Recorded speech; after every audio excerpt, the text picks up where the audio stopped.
Hi to the members of the Poet Laureate Committee. Ed Harkness here.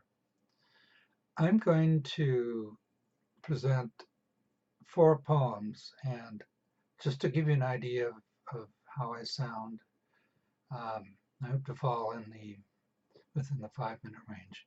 The first is called The Jewel by James Wright. There is this cave in the air behind my body that nobody is going to touch.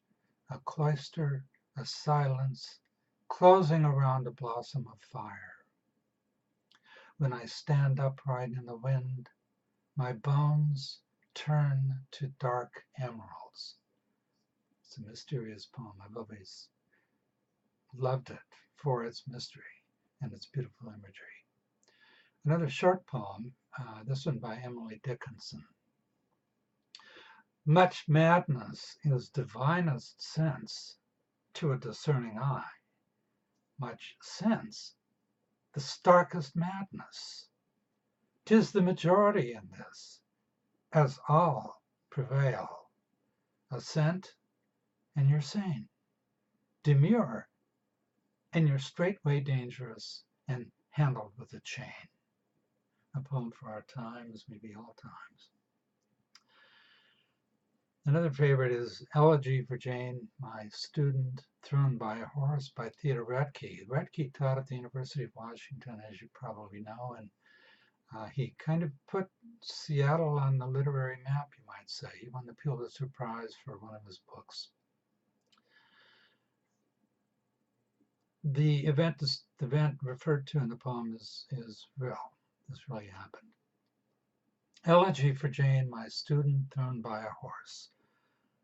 I remember the neck curls, limp and damp as tendrils, and her quick look, a sidelong pickerel smile, and how, once startled into talk, the light syllables leaped for her, and she balanced in the delight of her thought, a wren, happy, tail into the wind, her song trembling the twigs and small branches.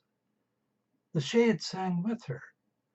Their leaves turned to kissing, and the mold sang in the bleached valleys under the rose. Oh, when she was sad, she cast herself down into such a pure depth, even a father could not find her, scraping her cheek against straw, stirring the clearest water. My sparrow, you are not here, waiting like a fern, making a spiny shadow.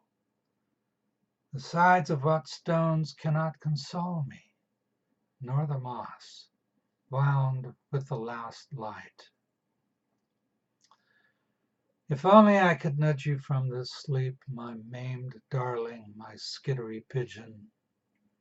Over this damp grave, I speak the words of my love. I, with no rights in this matter, neither father nor lover. And I'll end with a fourth poem of my own from my book, The Law of the Unforeseen. It's a new book, it just came out in 2018. The poem is called Tying a Tie. I must be 12 or so. We face the bathroom mirror, me in starched white shirt, trying not to squirm, faint frown on my face. He in sleeveless tee, his chest hair abundant, still dark, the last dots of shaving soap on his chin. He calls the knot a Windsor, holds my hands, holding the long end on the left, short end on the right, flipping long over short, looped around, poked up and over the top, tucked in, pulled down, the triangle tightened with thumb and forefinger, all simple, deft, impossible to replicate. He's not a sad man yet. I'm in training for the world, for being a man like him, sad only when I study him in the mirror, girding for another day at the appliance store.